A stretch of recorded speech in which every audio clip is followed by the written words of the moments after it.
Welcome and thank you for joining us on ABC 24 Plus. I'm Shakina Davis. Memphis Light, Gas and Water is giving an update on the efforts to restore power across Shelby County.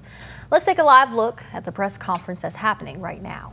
With streets that need to be cleared and neighborhoods that are dealing with this storm damage, and our teams are out across all of Memphis and they are going to stay at it. From a public safety standpoint, we're in good shape. MPD currently has no high priority calls pending and no storm-related emergencies. Most of the storm-related calls have involved power outages at intersections and road obstructions. MPD has mobilized our police service technicians, those are our PSTs, to help with traffic at the impacted intersections. They're also maintaining patrol visibility at the community centers that are open for our residents that are without power at this time. We're going to continue monitoring conditions across the city as these recovery efforts continue. All of our available teams are out working to clear intersections and roads that are impacted by fallen trees, limbs, and debris. Please give those crews room to work and use extra caution as you travel. If you come to an intersection where the traffic signal is out, please treat it as a four-way stop. For our residents that are without power, there are 3 Memphis Parks community centers that are open today until 7 p.m. for residents without power. Those 3 community centers are Gaston Community Center, which is at 1048 South 3rd Street, Marion Hill Community Center, which is at 4791 Willow Road, Orange Mound Community Center, which is at 2590 Park Avenue, and these centers are there to provide air conditioning, seating, and charging stations. I want to ask our residents, please check on your neighbors, particularly our seniors and anyone who may need some extra help. Starting tomorrow, we're going to have crews that are going to begin picking up vegetation, debris from the storm. If you're cleaning up around your home, please cut those limbs into sections that are no longer than 5 feet before placing them at the curb for removal. We're going to continue sharing information about debris pickup and cleanup on the city's social media pages. Now, I know that the biggest question for many Memphians right now is when will the power be restored? MLGW crews have been working throughout the day, and MLGW President Doug McGowan, he has the latest information on the outages, their restoration efforts, and what customers can expect next. McGowan, I'll turn it over to you, sir. All right, thank you, Mr. Mayor. Good afternoon, everybody. You already heard a little bit about the storm that came in last night without much warning. Winds confirmed to be in excess of 80 miles an hour, and that wind really wreaked havoc on our system. More than 140,000 customers without power. Now, just for reference, this is the 7th most damaging storm in MLGW's history. Many folks around the county didn't experience anything, but the 7th most damaging storm in our history. Now, right now, we have 85,000 customers out. We have restored power to approximately 55,000 customers, and we're not going to stop until each and every customer is restored. We have every one of our MLGW available crews working. We have lots of MLGW staff in the streets assisting those crews. We also requested help last night, and we have some outside crews who are here helping us. More than 44 external crews have already arrived and begun work today on the MLGW system. 9 more are arriving this evening. 15 more are arriving tomorrow morning. That doesn't mean much to you, but what that means is there's more than 350 additional electric qualified technicians who are here working on our system, in addition to the 170 or so electric technicians that we have in-house.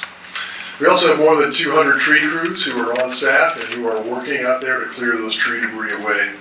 So you have 700 to 800 people out there in the field working to restore your power right now. So the question becomes, how do I determine where we begin restoring power? And the importance is that we have to get those critical systems first. That's things like water and wastewater. That's things like hospitals and other things that represent a public service that are critical to life safety. The next are substations that power the most of our community. There are 64 of those that provide primary power from high voltage to low. That work is underway. The work is underway at the water pumping stations and the hospitals, and I'm pleased to report that all of them are operating. There are a few water stations that have a couple of backup generators, but we have a good water supply. We'll then work on those large distribution circuits. Those are the circuits that serve the majority of our customers We have about 400 of those, and we prioritize those circuit outages based on who has the largest number of outages. We put crews where we try to get the most customers back on as quickly as we possibly can. Now, that includes major employers, that includes major facilities that people would expect to be served by. That work is already underway. Now, the next priority are lower, what we call taps. Those are the lower parts of the transmission system. We've got individual streets that serve between 20 and 100 customers. That work will begin in the next 24 hours. And then it's down to individual customers who may have an outage at their home or the transformer on their pole. That work will begin in about the next 48 hours. So we have a lot of work ahead of us. But how long does it take? Given the extent of the damage that we have and the number of poles that we have down and the amount of trees that we have, it's difficult to judge exactly when you'll be back on. But to give you a sense, a typical restoration job, once it is assigned, takes 4 to 6 hours to restore. If it is a pole with multiple lines attached, that can be 8 hours or more to restore, and we have many of those around the system today. So I can't give you a specific restoration time for any one particular location yet, but what I can say is what I said earlier, that we expect to have the vast majority of customers on by Thursday evening, just based on the damage that we know about right now and the amount of work that we know to be in the system. We think that's a reasonable expectation. Based on that, I would ask all customers who are without power to make a plan to be without power for several days. For customers who do have power, if you can assist people that do not have power, I would ask that you do that. The other reminder I will have is that just because you don't see us working in your neighborhood does not mean we are not working on your power outage. Those circuits that I talked about can be 3 to 5 miles long. The problem that's affecting your neighborhood or your house could be miles away from your home. Just because you don't see us out in front of your house does not mean we're not working on the problem. Water treatment plants, as I mentioned earlier, were impacted. Now, they're up and operating, but it's going to take them a while to recover, to get their reservoirs back up and to make sure that all the wells are back online. So I have asked people if they would please willingly conserve. For the remainder of the day, if you would refrain from watering your lawns, if you would refrain from other large use activities like washing cars, that would certainly help us. We have asked our largest commercial customers to do the same thing, just so our water systems can recover. Now, recognizing that tomorrow is Monday, people are looking forward to going back to work. The kids just started school, and there are a number of schools that are impacted. Today, there are 34 Memphis Shelby County schools, and there are about 5 private schools that are impacted. We are in constant communications with the leadership of those schools. We will be providing them with about every 3-hour update as we go through the night. So I would ask for everybody that has school-age children to pay close attention to communication that comes from the district, because we will be giving them an hour-by-hour update on the status so that they can give you information and you can make a plan for your children tomorrow for daycare in the event that their schools are not open. So restoration efforts are underway. There's a lot of people working. We also know that there are reports of down power lines, and we may not be on scene, so I'm asking that everybody please stay away from those. Please feel free to contact our customer service line if you see those. Also, if you see a tree leaning on power lines, please steer clear of that, because that tree can conduct electricity, and we don't want anybody to get hurt. And when you see our crews, many of you want to thank them for what they're doing, but please stay at least 25 feet back, because it can be a very dangerous condition. There are also customers out there who've had damage to their homes. A limb may have come down, hit a wire, and pulled some structure off of their house, whether it's the weatherhead, a meter socket, or the line. For that, the customers are going to have to call a licensed electrician to make that repair before MLGW can reconnect the power. Once you've done that, contact Shelby County Code Enforcement so that you can get an inspection of that electrical work, and then we will be happy to come out and reconnect the power. The number to call is 544-6500. 544-6500. That is the outage line. That's also the line you can call if you've had damage to your house and you need us to reconnect the power. As we continue the restoration efforts, I want to first express my appreciation to all of our customers for their patience. They also have been reaching out in support of our line persons who are working very hard, and I thank them for that because they are working tirelessly to get your power back on.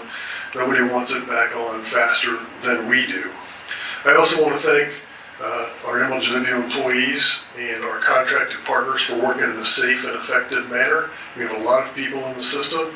It is hazardous work, and they have to work deliberately but carefully and as quickly as they possibly can. Thanks also to MPD, Memphis Fire Department, and all of the emergency management agencies who are coordinating everything necessary to get us safely to and from where we're going and to provide respite for other customers who are in need of assistance.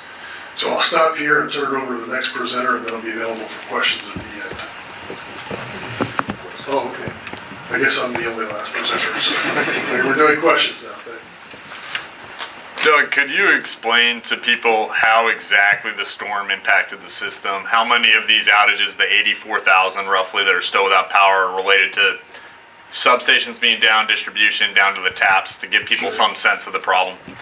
Yeah, absolutely. What happens when you have a storm of this wind and magnitude is you will have several things occur. You'll have lines of poles that come down causing outages. You'll have large distribution lines that will come together because the wind is so high, and that will effectively short those lines out.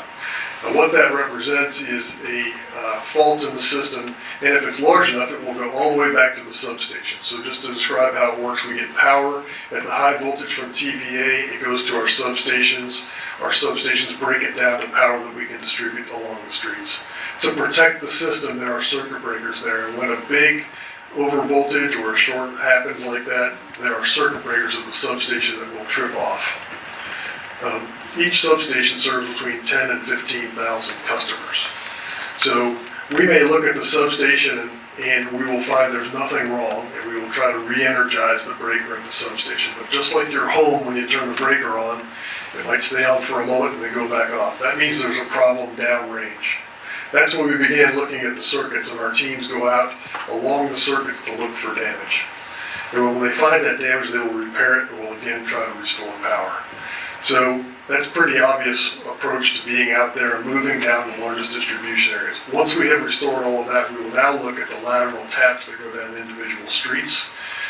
Do the same approach. We'll refuse that, close the fuse, and see if it stays. If it does, then power should be restored.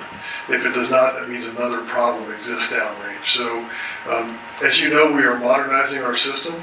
When that is complete in 2029, we will have better visibility through to where the damages are, but today we are still building that. So in many ways, it's still a manual process for us to go out through the system. I want to be clear, we have plenty of power supply. This has nothing to do with available power. This is everything to do with about weather impact on physical infrastructure.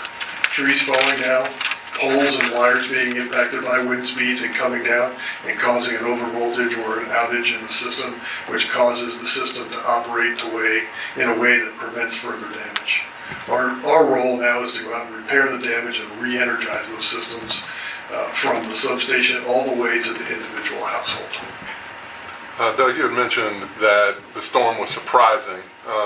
Meteorologists had anticipated weather coming, but can you kind of walk us through when it went from, okay, we got weather coming, to this is going to be a real problem? Yeah, at least the first notification we had was shortly before 5 p.m. when we had that severe thunderstorm warning. We understood that there might be some weather coming through, but as I understand, talking to National Weather Service, that the storm unexpectedly intensified as it came across the Mississippi River and ran into some other meteorologic conditions over Shelby County and really intensified into that bow echo here.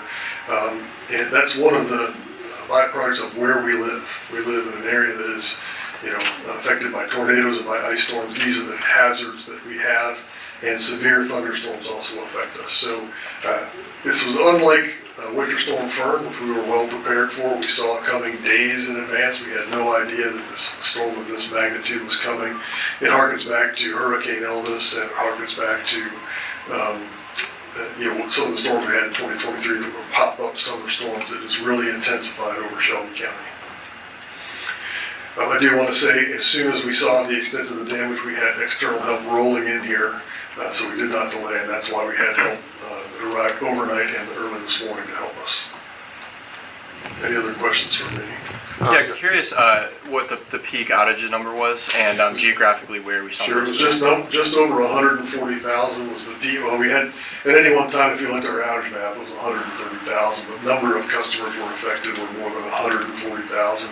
You'll see it's mostly in the southern part of our service territory in Shelby County. It came from the northwest to the southeast, and that's where the predominance of the outages are located right now. Doug, after some of the previous storms that we've had over the past several years, you've made a point of MLGW being proactive about how do we Sure. take down some of these tree lines that might, jeopardize things. Yep. Can you kind of talk about how those preparations helped or maybe didn't help as much as you thought, especially when it comes up out of the blue like that? Yeah, it's hard to prove a negative, but I will tell you that we would have been more severely impacted if we had not done that. And I think it reflects in our day-to-day blue sky reliability and our storm reliability and our restoration times, which are at 8-year lows at this point from the work that we've done. When you have a storm of this magnitude, it's almost impossible to be free from damage, but significantly less damage than we would have otherwise expected. What Here's use the question. is, oh, I'm sorry. Hi, Mandy with Fox 13. I think you said this was the 7th most damaging storm in Yes. history. How was that determined? We do that by the number of customers that were impacted outages. And so first we look at the number of customers who were impacted, and then we look at kind of the extent of the number of circuits that had some kind of an impact in our system. there are, hundreds of National Guard on the ground here in Memphis, obviously for another purpose, but what use can they be over the next couple of days, given, the needs that the community has? Sure, I'll turn that back over to leadership of the city here, since we're hard at work and our job is to be focused on the system here, and other people are here to help support the rest of our customers. Well, I'll just say this is an all hands on deck effort. So any and everybody that can help us with this recovery, helping navigate traffic, remove debris, we're going to be calling on their support. So anybody that's here in Memphis, that any agencies that are able to assist, we're going to be calling on. Any other questions? Any neighborhoods where crews will be out today, this afternoon, where we can expect active efforts? Sure. Well, they're all out right now, and so there'll be more out even through this evening and more even tomorrow as they arrive. Like I say, there's lots of them out there. What we'll try to do, and I have my comms team here, is we'll try to give some snapshots of kind of where the folks are if you'd like to drive by. We'll also be doing, we're getting a lot of images back. We appreciate customers and media outlets sending us pictures and images. It helps us. We'll send some of those images back of where the crews are, so you all can cruise by and take a look and get some images as well. Anybody else? You could probably expect another media update. Not sure we'll do a presser, but mayor will to be determined. But there will be probably another media avail tomorrow, so please look for that as we go. And again, thanks to everybody for being a good neighbor and reaching out to your friends in need. So we can all help each other in times like these. Thank you.